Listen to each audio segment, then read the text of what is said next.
విశ్వావసు నామ సంవత్సర ఆషాఢ మాసానికి స్వాగతం పలుకుతూ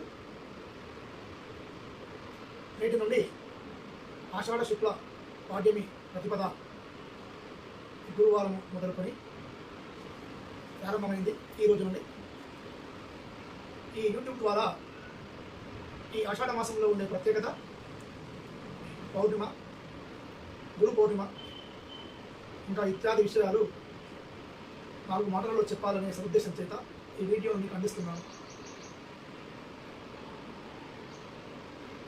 పూర్వాషాఢ నక్షత్ర అస్య మాసి పౌర్ణిమ ఆషాఢి అని పేరు. ఈ మాసంలో పౌర్ణిమ రోజు పూర్వాషాఢ నక్షత్రం ఉంటుంది కాబట్టి ఖగోళ గణిత శాస్త్ర ప్రకారము, సిద్ధాంత ప్రకారము ఆషాఢ మాసం అనే పేరు వచ్చింది.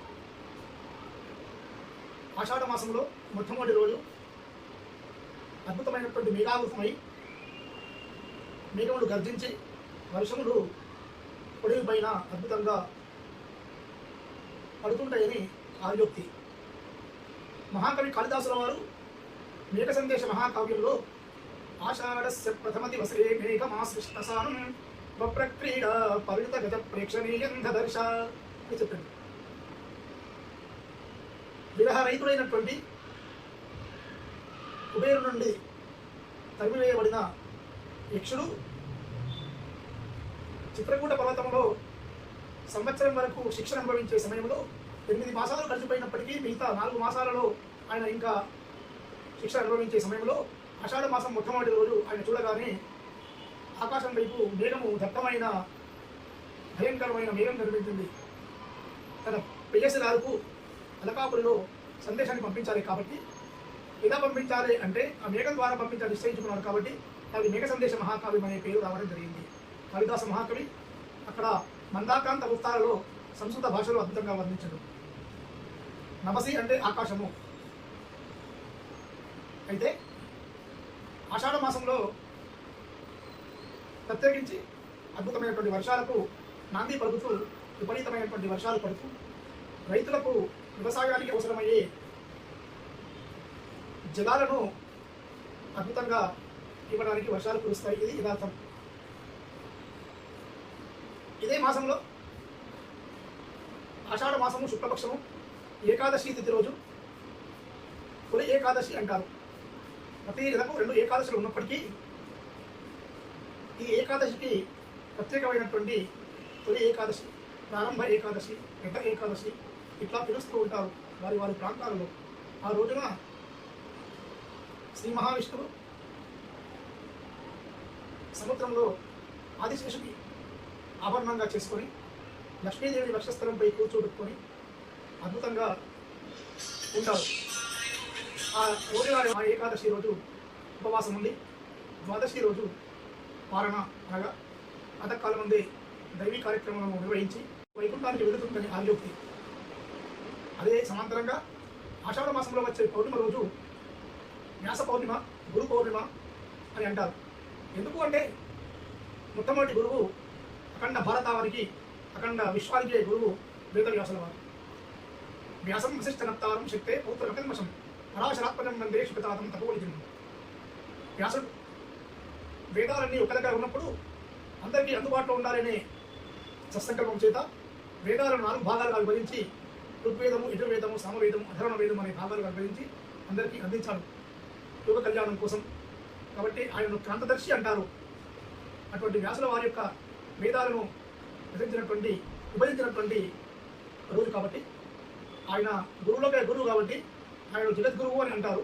తర్వాత ఆ రోజు వచ్చే ఆషాఢ శుక్ల పౌర్ణిమ రోజు దానిని గురు పౌర్ణిమ అంటారు.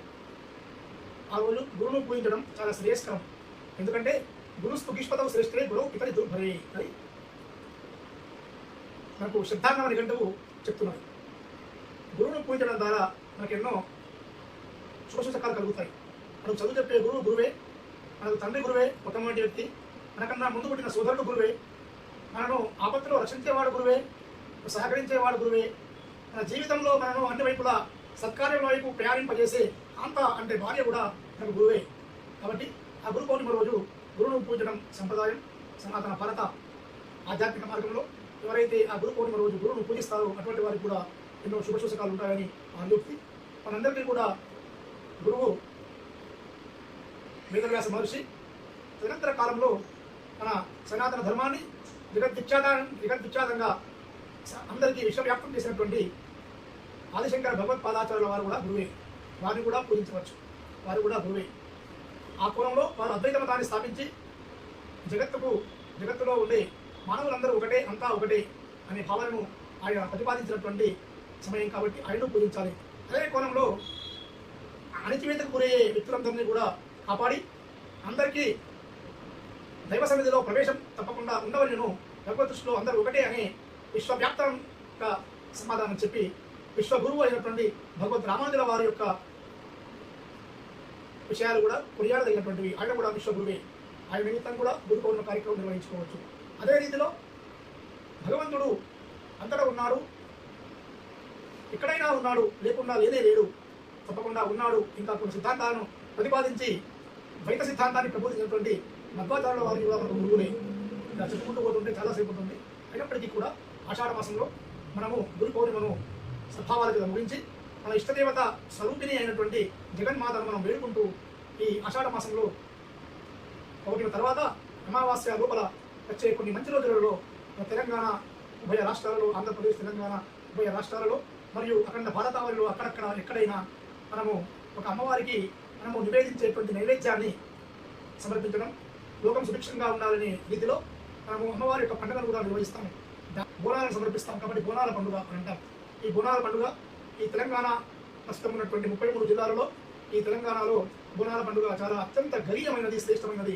ఈ పండుగ రోజు కూడా మనమంతా కూడా ఆది పరాశక్తి అయిన అమ్మవారిని కొలిచి ఆమెకు బోనాన్ని సమర్పించి, తల్లి నువ్వు పండించే ఈ పంటలు కూడా అధికమైన దిగుబడులు రావాల్సిందిగా కోరుకుంటూ ఆమెకు ఇతోధికమైన భక్తి పద్ధతులతో అమ్మవారికి మనం బోనాన్ని సమర్పిస్తాం. తర్వాత ఈ విధంగా ఆషాఢ మాసము ఈ విధంగా కొనసాగుతుంది. తదుపరి వచ్చే మాసం శ్రావణ మాసము. కాబట్టి సూక్ష్మంలో మోక్షంగా ఆషాఢ మాసం గురించి నేనేదో నాకు తెలిసిన విషయాలను మీకు అందజేస్తున్నందుకు మిక్కిలి ధన్యుని.